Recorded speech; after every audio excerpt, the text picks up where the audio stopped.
Tilak Varma you beauty.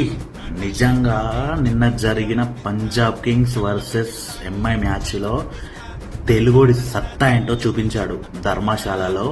Punjab Kings home crowd ముందు నిజంగా వేరే లెవెల్ నాక్ మ్యాన్. మర్చిపోతూ విల్ జాక్స్ కూడా చాలా మంచి నాక్ ఆడాడు.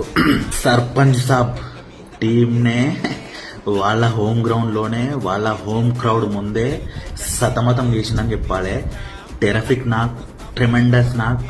అసలు నిజంగా ఎన్ని చెప్పినా తక్కువే. అసలు నిజంగా తిలక్ వర్మ కేకేబోమ్యాన్.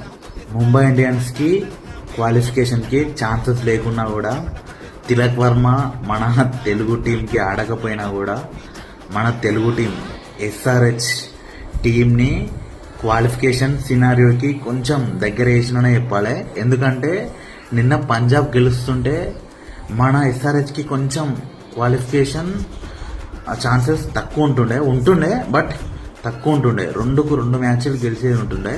కానీ నిన్న తిలక్ వర్మ మన తెలుగు కుర్రాడు మన తెలుగు టీంకి ఆడకపోయినా కూడా పంజాబ్ కింగ్స్ పై ముంబైని గెలిపించి మన తెలుగు టీంని క్వాలిఫికేషన్కి దగ్గర వేసిందనే చెప్పాలి నిజంగా. మరి మీకు తిలక్ వర్మ నాకు ఎట్లా అనిపించిందో కింద కామెంట్లో ఖచ్చితంగా చెప్పండి. See you on next video.